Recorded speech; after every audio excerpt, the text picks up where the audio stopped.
Hey YouTube family, it's your girl Janelle Renee. Welcome to my channel, Redefining the Woman's Worth, where we're all about healing and wholeness and walking in our true worth as the women of God that we were created to be. And so I am here again with part 5, y'all. We on part 5. Can you believe it? I can't believe it. I'm still like, Lord, I'm doing this, right? Like, I have no understanding. It seems easy. I got cough drop in my mouth, so please forgive me. It may look easy, but it's not.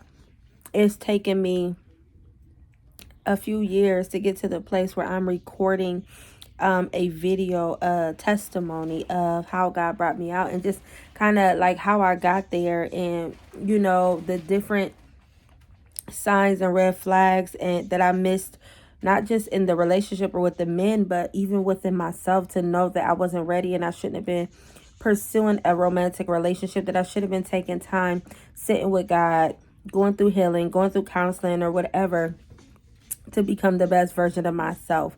And so I really again hope that this is blessing someone.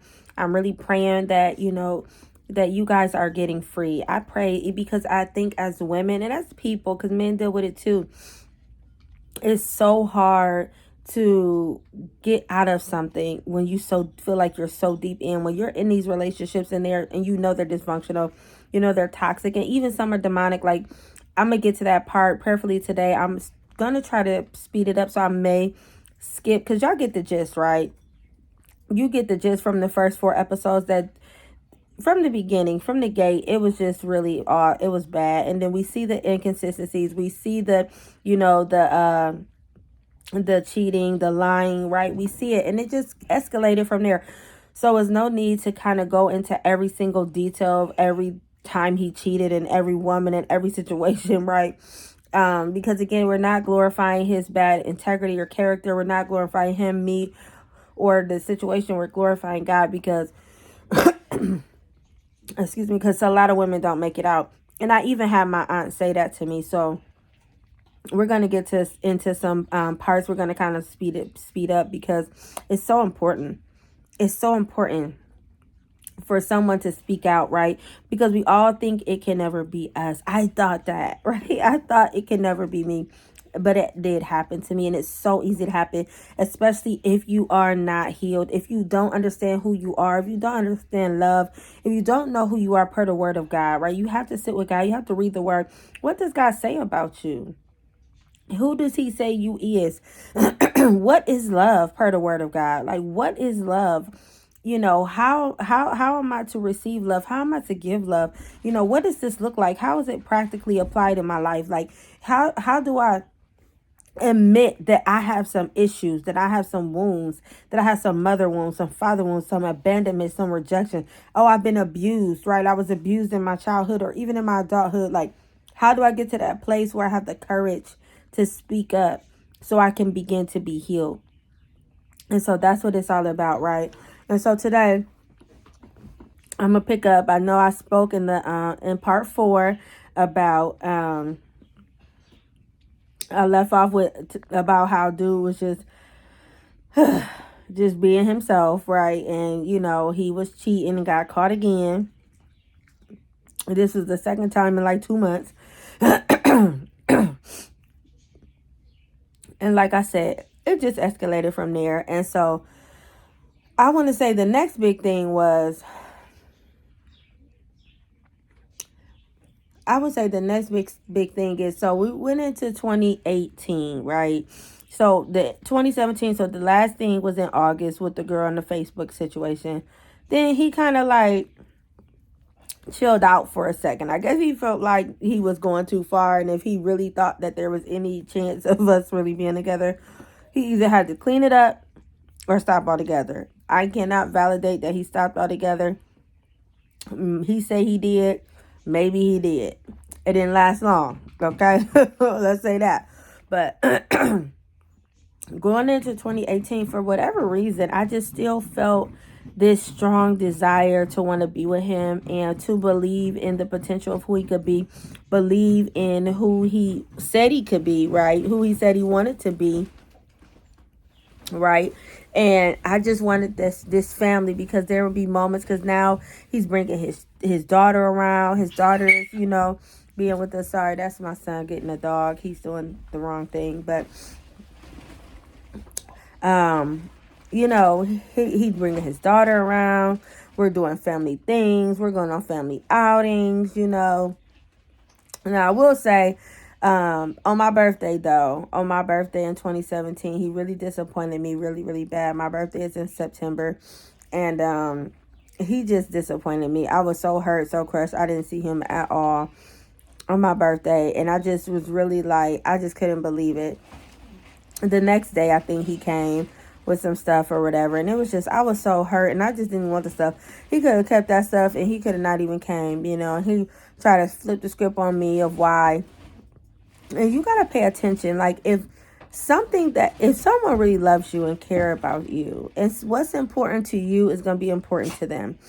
And it was important for me to be with the person that I loved on my birthday. Like, yes, I saw some other people. I hung out with other people. But the person that I'm in a whole relationship with, like, why wouldn't I spend this day with you? Why wouldn't I spend this time with you?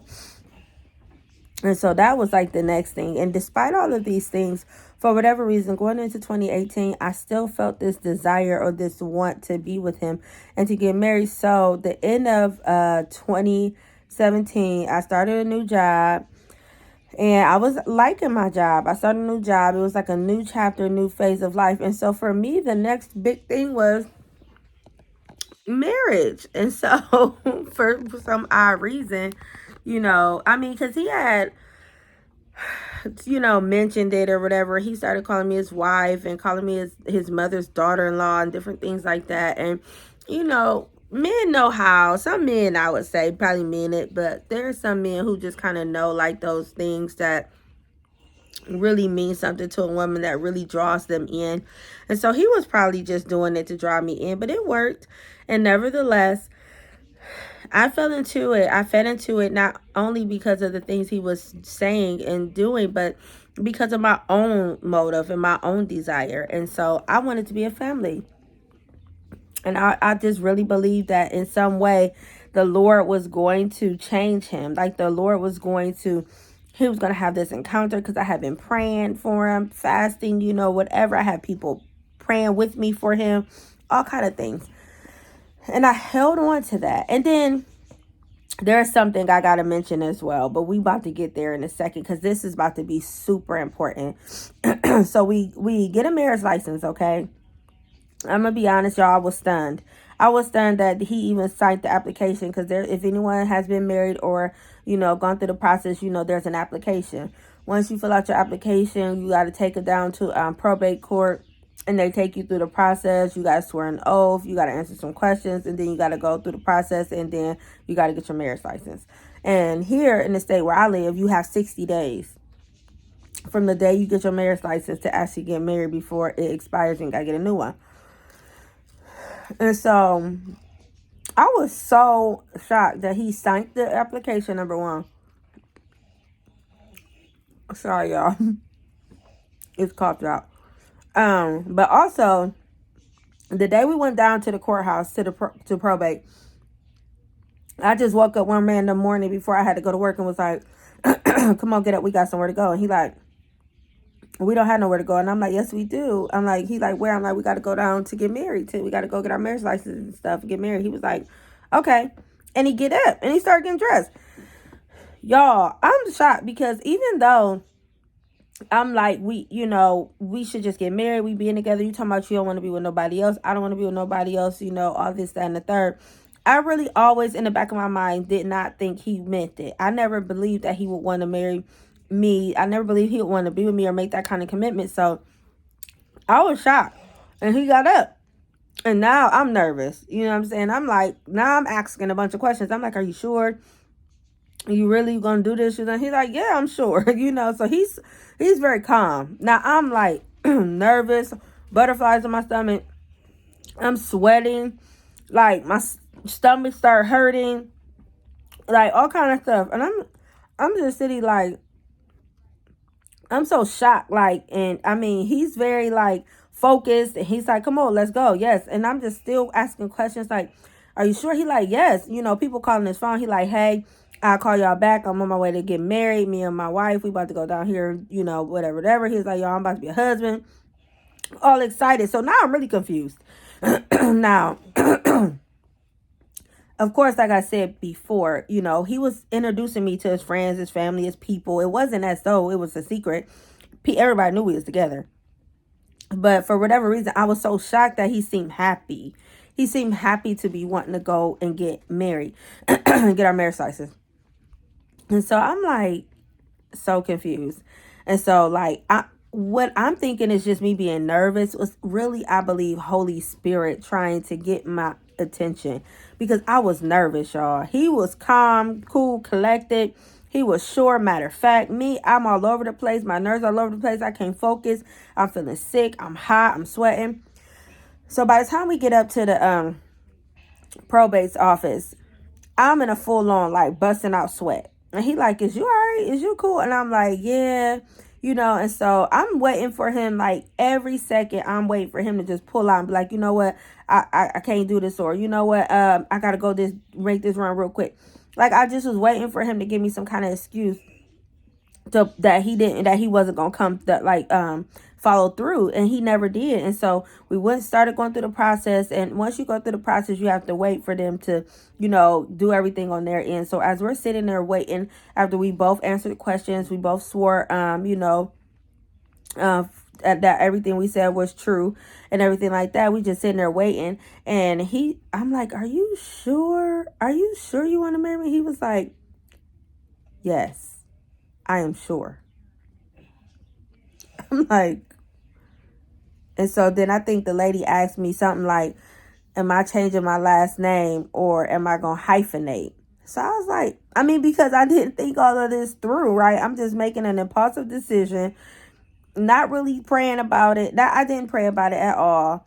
Not thinking about it, not even thinking about those little things, those details that come up, right? These are things that you should talk about with your fiance before y'all get married, right? And so I was like, I don't know, maybe I'll hyphenate. So I looked at him like, well, what do you think? What do you want me to do? He was like, you're changing your last name. And I'm like, whoa, okay. And so we go through the process, boom, boom, boom, or whatever.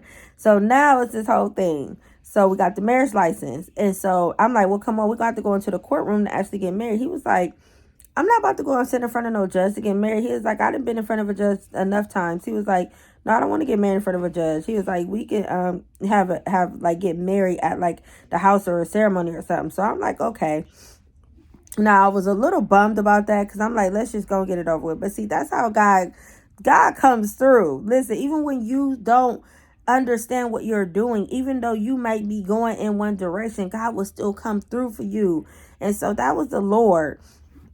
And so we didn't go in front of the judge, but we had this marriage license. So he still is under the impression, for whatever reason, I don't know, because I told him we had to go in front of the judge to actually be officially married, but we were, you know, had this marriage license. So he's now telling people he a husband, we married, you know, he talking about he got to go celebrate now. He go celebrate. I had to go to work. So I had to go to work. And so I go to work and he's out celebrating. By the time I see him later on that evening, bruh is drunk. Talk about he had went out, met with his people, and they celebrated. It was his wedding day, And I'm like, first of all, we should have been celebrating together. Second of all, how much celebrating did you do? Because you passing out. Like, he couldn't even sit up and have a conversation. He's like passing out drunk, which was a new thing because when we first started talking, he didn't smoke. He wasn't smoking. And he wasn't drinking liquor or anything. He would barely drink wine. And all of a sudden something shifted in the midst of us, you know, in this situationship where all of a sudden he started drinking. And it was just something so unusual about it because I just don't know what happened. It was like something just changed. And so, or maybe that's always who he was. I don't know. But he didn't start off doing that. So now he's like belligerent. He's passed out. We're in mid-conversation and he starts snoring. So that started being a pattern as well. But see, it's these things that once you start getting feelings, once you start you know, and adding intercourse, you know, and opening up these different dimensions and really entangling yourself spiritually with a person. It just, even though the signs are there, it's clear, right? A blind person can see. It's so difficult for you to identify and pay attention because now your judgment is so clouded. And so I'm looking like, dude, like, who are you? Like, now I'm to the place like, well, who are you? Because this is not the person who I started off with, right? You were a lot of things, but you weren't drinking like that, and you certainly, weren't smoking. And so that was our so-called wedding night. And so, needless to say, when it came down to us planning our wedding, because like I said, we had 60 days. Oh, don't let me get ahead of myself. Let me tell you how real this thing is. When you hear me say demonic, when it comes to this particular relationship, oh, baby, you got to understand you have an adversary, and your adversary is going to use whoever, however.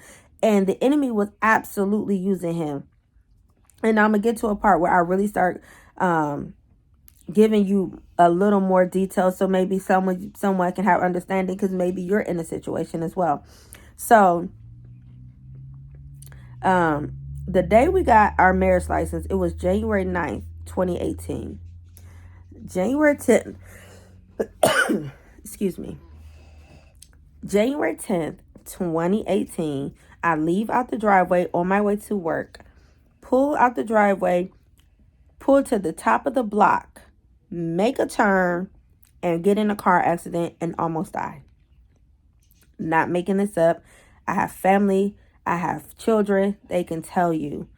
Not even 24 hours after I got a marriage license to this dude, I got in a car accident so bad that I blacked out. I thought I was gonna die because I got in the vehicle size to the car I was in was like dang near 10 times bigger than my car. My whole front end was gone. I blacked out. I braced myself because I just knew it was, because I saw the impact coming. It was like, I knew in my mind, like, this is it. And so I just braced myself and I just was like, okay, this is how I'm about to go. I black out, wake up. I'm spinning around. The car's doing 360s like so fast. I literally about to go out the windshield, and my back, like, I'm all the way over the steering wheel, and my back is like a millimeter or so, maybe a centimeter away from the glass to go out the windshield, because my car is spinning so rapidly because it was so icy. All of a sudden, I know it was an angel. It's like a force just came and set me in my seat real hard, and I just kind of set back like that, and then because the car was still spinning, and then the car stopped spinning. When I really come to, I look and realize my airbags don't even deploy. You know what? I got the pictures. I may insert the pictures. Listen, not even 24 hours. By the time this whole accident really, like, everything like stopped, it was bad. I ended up with a significant back injury. Very bad. I ended up having to get back surgery. I had to go through like 3 years of recovery dang near. I had to go through different treatments, all kind of things. I lost functioning of my leg. I couldn't walk. My leg was like a limp noodle. It was like collapsing. I was dragging it. And even after I got the surgery, they told me one thing. And then after I had the surgery, 6 months later, they're telling me I'm going to need another surgery. And because physical therapy, nothing was helping. It wasn't as successful as they thought. It was crazy. I was in the most pain. I have 3 children, and I had 3 C-sections. And I'm going to tell you, the pain I was in after that car accident, I sat up. I couldn't sleep. I couldn't lay. I couldn't sit up. Nothing. I was taking the medicine the hospital gave me and everything. Nothing could touch the pain. The pain was excruciating to the point I cried for days. For days. Like, it was so, and I have a high tolerance. I was begging my children and him to give me a knife and just cut my leg off. I was just like, cut it off. Like, it was hurting so bad. It was off. I'm talking about, I don't think I ever felt pain like that before. It was the worst thing ever. And it was because I have, you have 2 nerves. You have, your nerve, because because my injury was in my L5S1.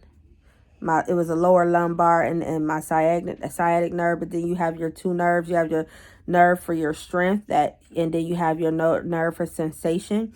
So why you can feel things, and then the strength, like your muscles, where they were both being crushed. And so it just it was a significant injury, to say the least. And yeah, not even 24 hours after we got a marriage license. And at first I was like, dang, the enemy's so mad that he really tried to take me out. But the enemy was trying to take me out, but it was not because he was mad. Like, in my mind, it was like he mad because he hate covenant so much, right? It was like, no, he was so mad that he just wanted to take me out, period. It had nothing to do with covenant, now we'll get there, but it had nothing to do, because like I was thinking like maybe we really are God ordained to be together, and this is the enemy's attempt to try to separate us, right? Or to take me out. But no, that was a delusion, because really the enemy, because if I would have fully married this man and gotten a covenant with him, I would have married everything that he was involved in. And we have to realize that as individuals, as Christ followers, because we are spirit beings. When you marry someone, you're not just marrying their natural selves. You're not just marrying their bank account. You're not just marrying into their family lineage. You're not just marrying, into this, to this person. You're marrying everything spiritually that they are connected to. And so what was happening is the enemy had a plot and a plan. His plan is always to kill, steal, and destroy. But see, the Lord had to keep intervening on my behalf, because I did not know what I was getting myself into. And because I was refusing to pay attention to the signs, the enemy was going to have a legal right. Because now you got to realize I'm sinning, I'm fornicating, I'm shacking up, I'm with this guy, I'm doing things I ain't got to do. So the enemy has a legal right to come in. But God said not so. Come on, somebody. But we got to not want to continue to play with fire. You keep playing with fire, you will get burned. But see, because I was so ignorant, God understood. Like, I was really ignorant. I really didn't know what I was doing. I did not know what I was getting myself into. And I did not know what that guy was into. But it did not stop me from dealing with the consequences. I dealt with the consequences of my choices. And that was one of them. I literally almost lost my life. And I lost everything. My car, I had a brand new car at the time. It was totaled. My whole entire front of my car was gone. So they totaled it out. I couldn't walk. I couldn't drive. I couldn't work. I couldn't take my kids to school. I couldn't take myself to the grocery store. Now I had to depend on him for every single thing, because I could not fend for myself. So I went into a depression, because I was so aggravated and angry at the fact that I couldn't have my independence. I don't like depending on someone to that extent. And because I was forced to, like, I had a very hard time. I already knew he was not dependable. So I was frustrated behind that. Because I'm like, he's just not I would have probably felt more comfortable, but I knew he wasn't somebody that I could really put that level of responsibility on. Excuse me. And so went through that, right? Went through that. So we got that. I had the accident the next day. And like I said, I started having to go. I got back surgery the following month in February. That was the first one. And I just had to go through different things. So I really wasn't able to get to a place where I was able to be in a wedding per se till somewhere around March. So now we're getting to the wire, because we only have 60 days, and we're like at 50 some days at this point, or maybe 50 days. So now we're like planning a wedding. We're getting everything together. I'm making phone calls. I'm calling people. I'm still not really able to do a lot of stuff. So he's, making runs, taking care of things or whatever. And I got people helping me. I call on my friends and family members, and stuff. And I call on the pastor.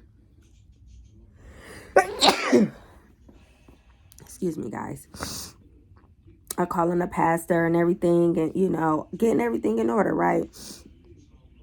And so, because he did okay. I'm not gonna sit up here and just try to down him, or like, not give him his credit where credit is due. he did okay. He did better than I thought he would when I had to really depend on him. And he had to take the responsibility as being like the man, right? And as being like the leader. Like, he had to take them to school, pick them up, and he did it.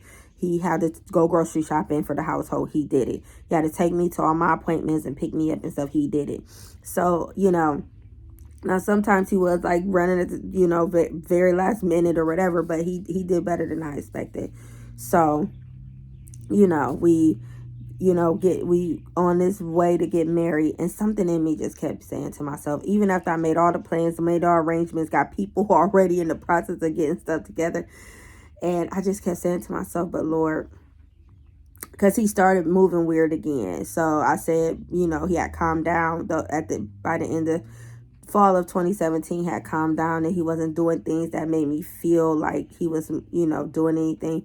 But that January, he started again. So I just felt like, Lord, I don't want to marry him. I don't want to go into a marriage on no infidelity or adultery and stuff. I'm like, so I don't want to marry him if he's cheating on me. So his phone is still in my name.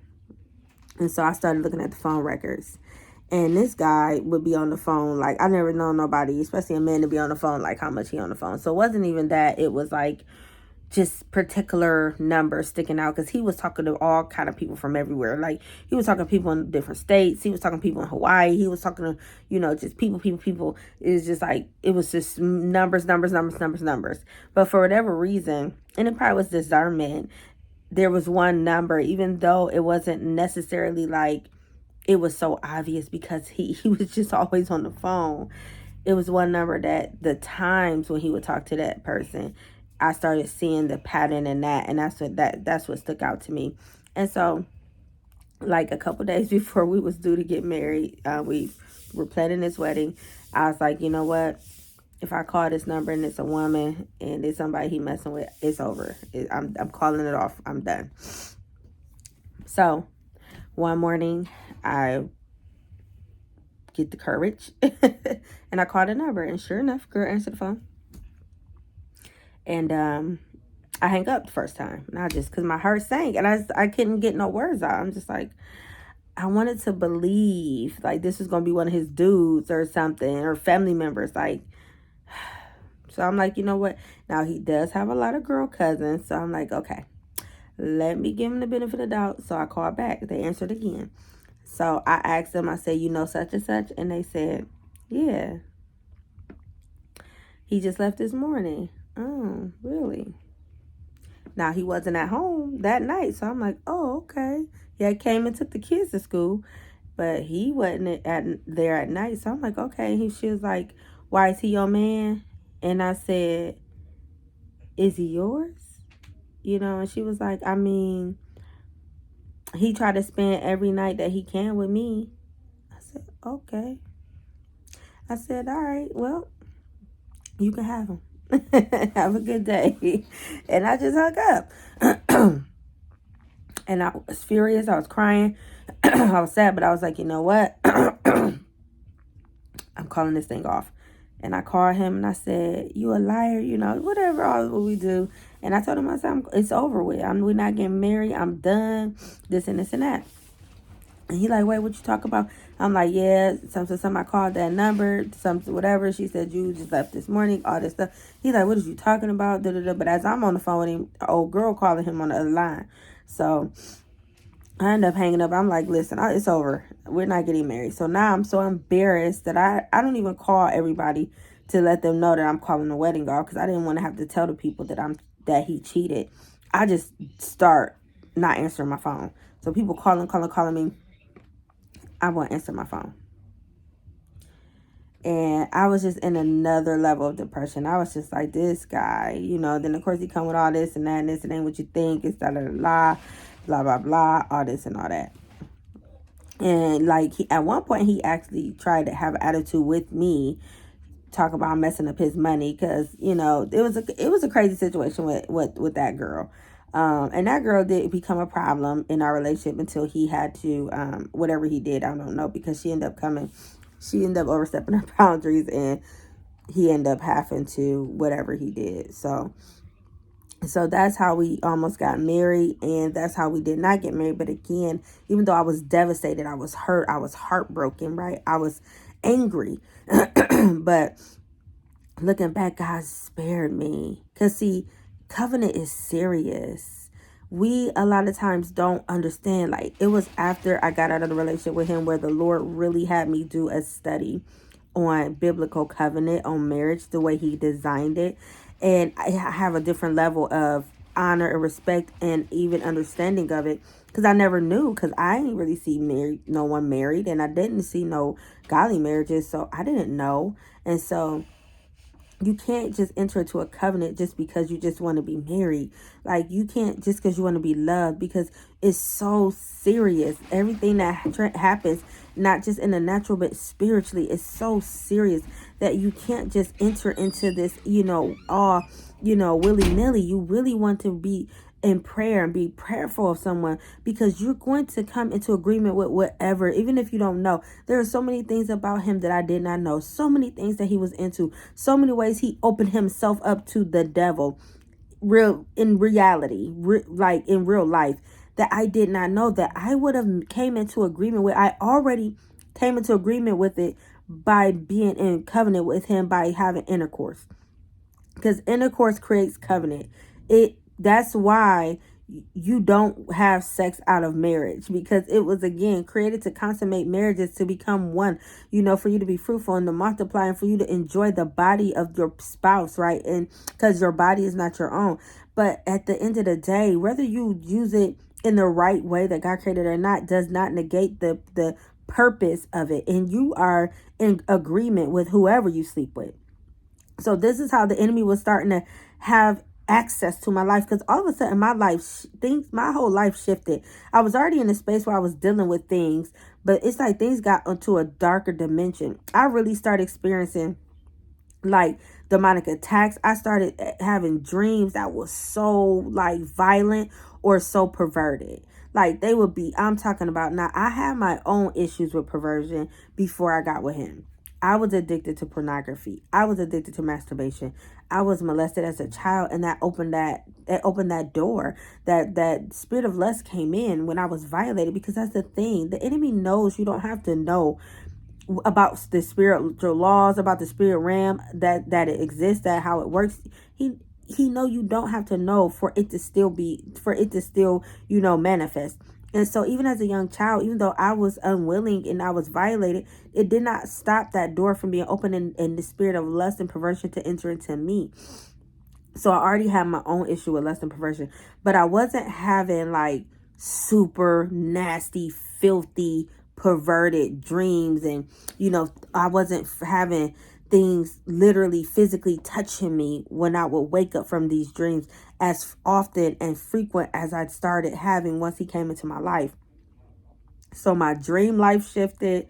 My mind, I felt like I was in a cloud, like I was in a daze, like I was always, in a state of like confusion where I wasn't clear. I would be depressed all the time. I would be stressed all the time. I would just feel like if he wasn't around, if he wasn't there, like I couldn't function. Like, then my children, like my one son's behavior just like got real crazy. Like, I started having so much problems with my son. Like, he started really acting out, it was just so much stuff starting to take place, right?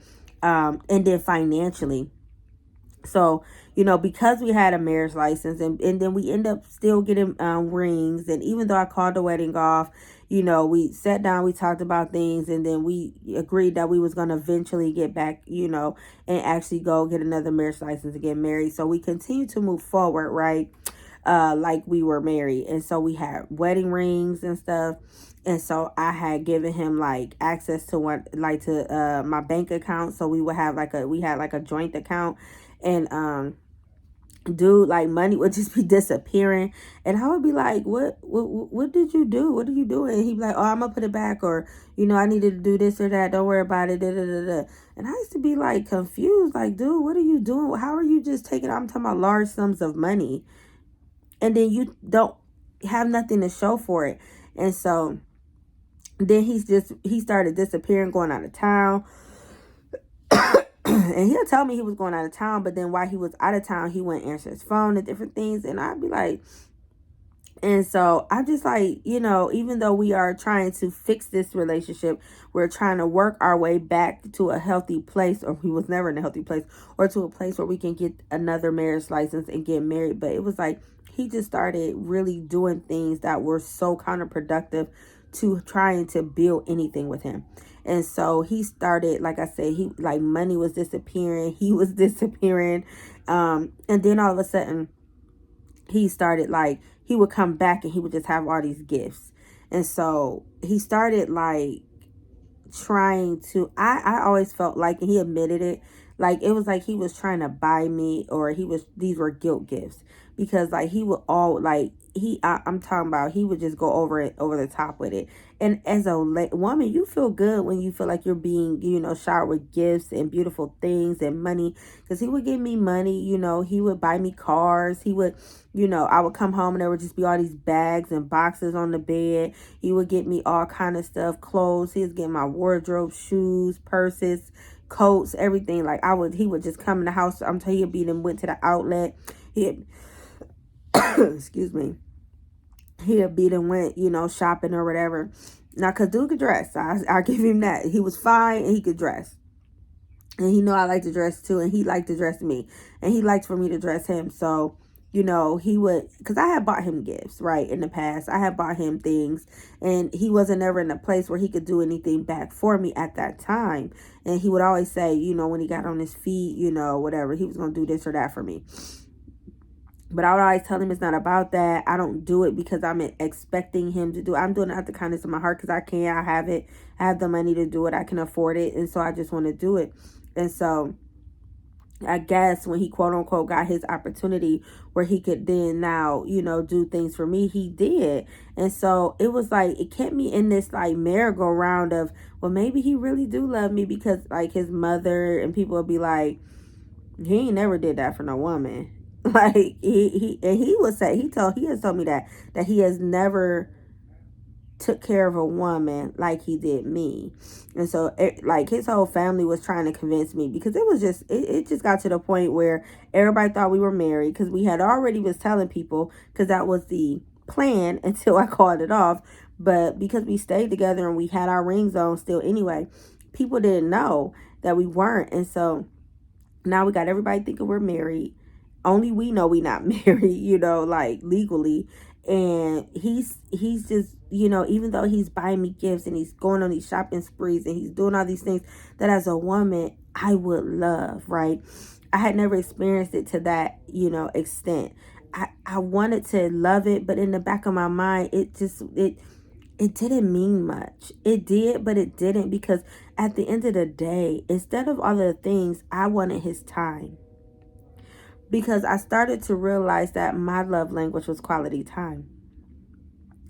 And because his love language is gifts or acts of service, that's what he would do. But I never felt love because A, he was always cheating. He was never around. And B, he's only wanting to shower me with things and he wasn't giving me time.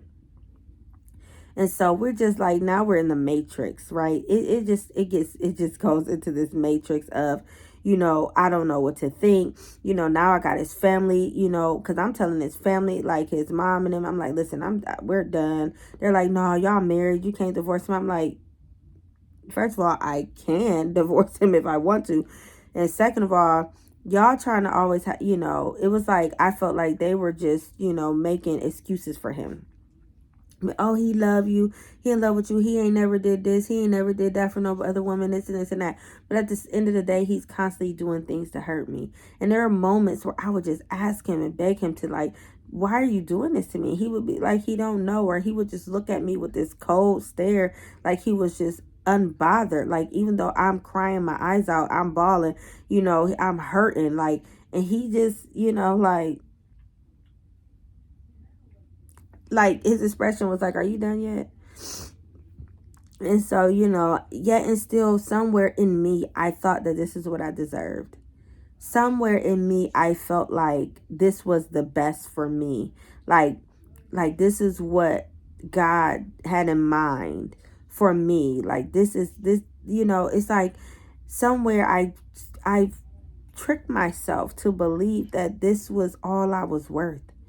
All of the sorrow, all of the pain, all of the tears, all of the, embarrassment, the humiliation, everything that I went through, right? All of the abuse, like the verbal abuse that started happening, the spiritual abuse that was happening, all that, like that, I believe somewhere inside of myself that was God's best for me. And it was a lie. It was a lie from the pit of hell. And I'm going to stop here because we're at 40 minutes. I try to keep them 30 minutes, but, it's getting good, y'all. I don't know. I may make another video today because I do have something that I want to say that happened that it took me a couple years to understand it, like what it was. And the Lord really had to reveal it to me. So I think I am. So, but I'm going to end this one. This is part 5. So I thank you guys if you've watched part 1 through 4. I appreciate the support. Like, subscribe, share, leave me a comment. Let me know if you can relate, if you experienced anything like this. Excuse me. Just reach out, let me know, connect with me, but like, subscribe, share, and I will see you in a little bit. All right.